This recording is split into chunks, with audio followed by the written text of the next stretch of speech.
खबरों के प्रायोजक हैं लाखन माजरे के स्टेडियम में सरकार तो स्टेडियम क्या करेगी। एमपी लैंड से भी 17 लाख रुपए उन्होंने 12 और 6 18 लाख रुपए 18.5 लाख दिए, और वो भी उसी बास्केटबॉल के लिए देगी, उसी ग्राउंड के लिए देगी जिसमें कोई कार्रवाई नहीं की गई। उसके बाद बहादुरगढ़ में भी यही बास्केटबॉल के पोल का और दोनों जगह पोल गिरे, पोल जर्जर हालत में है, सब कुछ है।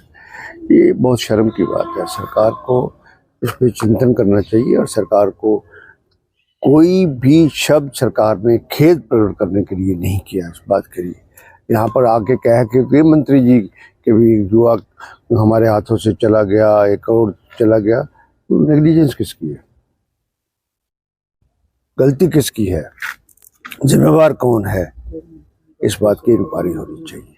और सबसे बड़ी बात यह है कि जब आप मेंटेनेंस के लिए फंड्स नहीं दोगे, आप बजट नहीं दोगे, तो सभी बिल्डिंगों का, सभी स्टेडियम का यही हाल रहेगा।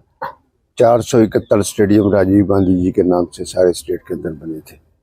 हार्डली 17, 12, 20, 25 स्टेडियम हो सकते हैं कि जहां पर थोड़ी सी वर्किंग कंडीशन में हो, जहां पर स्पोर्ट्स पर्सन भी जा सकते हो और लोग भी जा सकते हो।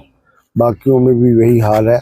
और सबसे बड़ी बात यह है कि ये स्टेडियम 112 एकड़ में हरियाणा में सबसे बड़ा स्टेडियम है। इसी को सेंटर ऑफ एक्सीलेंस बनाया जाना चाहिए था। Why the centre of excellence has not been made? Because is situated in Rohtak. मैं पूरी कन्विक्शन के साथ इस बात के लिए कहूँगा। ये कहते हैं ना कि मैं कोई भेदभाव नहीं, सभी एक समान सबको रखते हैं, एक समान की सारा कुछ सामने नजर आ रहा है। इस बात के लिए आप देवीलाल स्टेडियम गुड़गांव को मेंटेन कर सकते हैं, आप देवीलाल स्टेडियम पंचकुला को मेंटेन कर सकते हैं, आप राजीव गांधी स्टेडियम को अच्छी तरह क्यों नहीं मेंटेन कर सकते, इसके लिए फंड क्यों नहीं रिलीज कर सकते, इसको क्यों नहीं सेंटर ऑफ एक्सीलेंस बना सकते। आपने अपने मेरे सामने साथ में घूम के आपने देखा कि इस स्टेडियम का कितना बुरा हाल है, क्या नाम है, बास्केटबॉल कोर्ट का कितना बुरा हाल है। ये मेन एथलेटिक स्टेडियम है, उसका आप देखो कितना बुरा हाल है, इन कुर्सियों का कितना बुरा हाल है। यहाँ सारा सफाई करके ये पूरा ट्रक भर जाएगा, कबूतरों की बीट से ये हो जाएगा। और मैंने 2019 से लेके 2024 तक हर एक सदन में जो भी आया, चाहे वो डिमांड्स ऑफ ग्रांट्स में आया, एप्रोप्रिएशन बिल आया या मेन बजट आया, मैंने इसकी मांग रखी वहाँ पर। और इस बार तो मैंने क्वेश्चन लगाया था इस बात के लिए, तो उन्होंने कहा कि हम 28 करोड़ रुपए इसके लिए दे रहे हैं। मैंने कहा 28 करोड़ से बात नहीं बनेगी।